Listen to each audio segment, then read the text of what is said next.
Welcome back. So today's video is titled Why I'm Not a Bodybuilder and Why I Likely Never Will Be. So before I get into the video, this isn't a critique of, bodybuilding as a goal.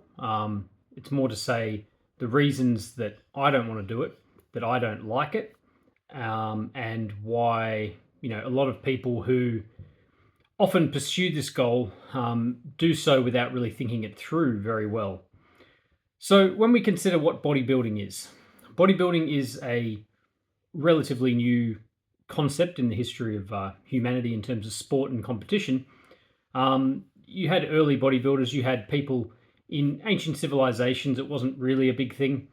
But you had, 100 years ago or so, you did have people who were the beginnings of kind of what modern bodybuilding is, but it was more pushed towards the strength side of it rather than the visual side of it. And then obviously we had a few different names as time went on, and then obviously Arnold was probably the most well known and still the most well known of the bodybuilders.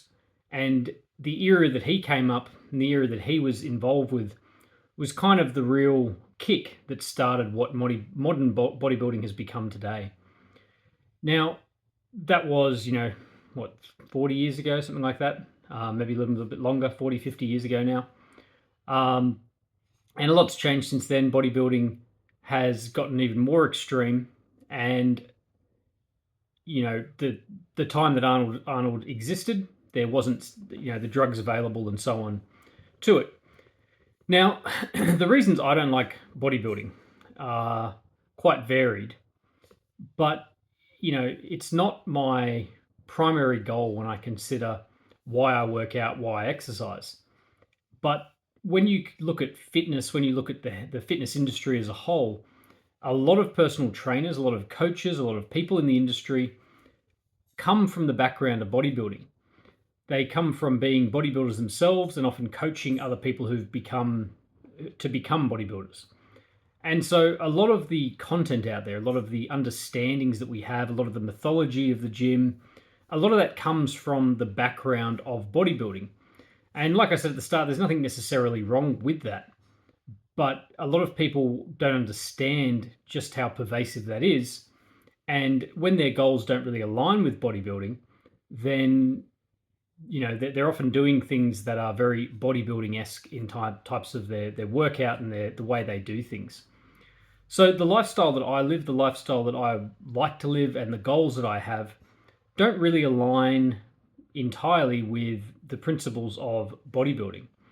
So this isn't to say there's not a lot of benefit to being stronger and having more muscle mass on your body. Of course there is. And of course most people should be aiming for that. But bodybuilding is effectively at its core more of a visual sport than it is a performance sport. So bodybuilding is about looking a certain way rather than performing a certain way.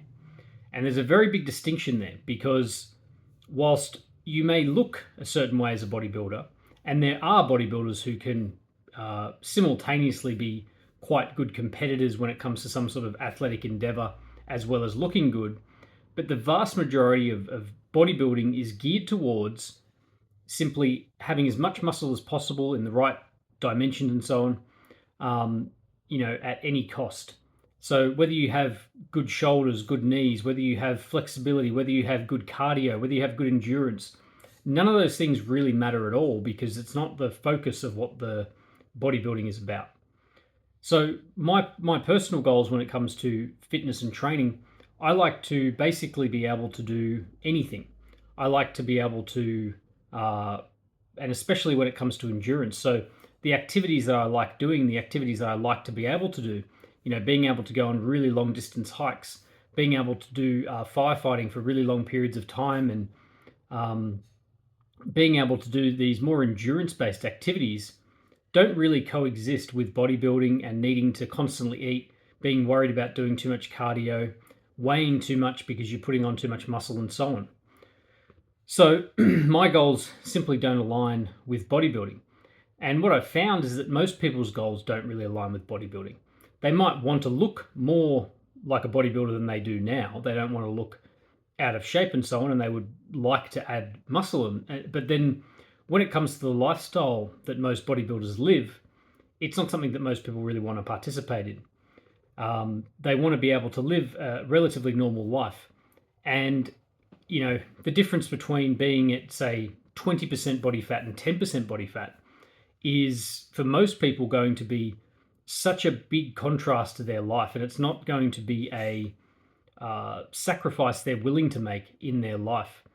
And like, I look at it when I do long distance hiking or when I'm doing firefighting activities and I'm away for long periods of time and might not be able to eat that well, might not be getting enough sleep.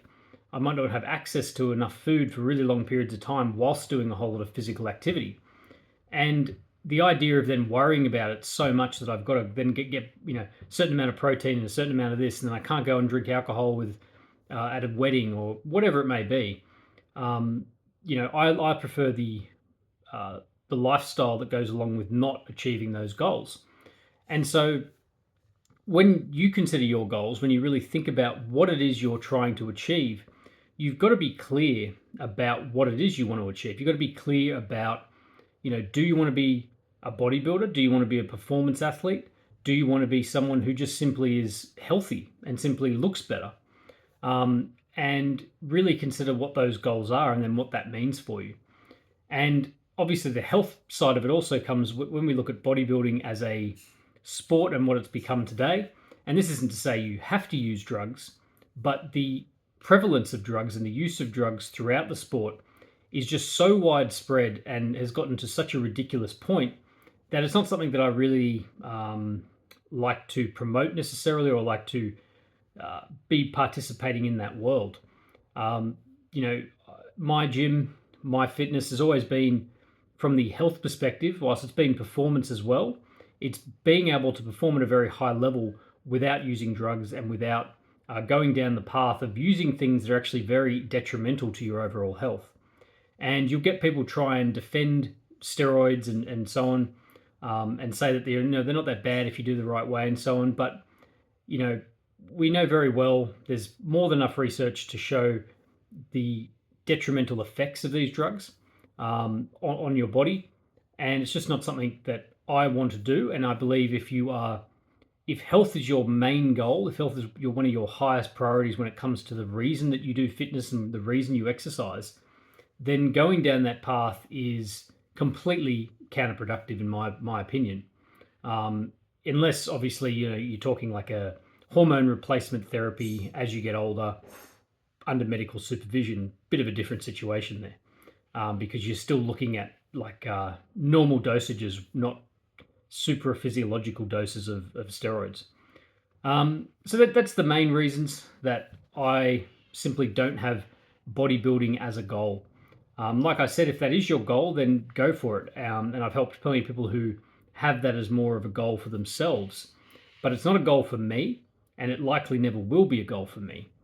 And the reason I think that's important to understand is that, like I said, is that if you have a specific goal you want to achieve, then that's the thing you want to achieve. And to not get taken off track by what the mainstream fitness culture and what the mainstream gym culture might be telling you to do, because the way you do things might be very different to what other people do.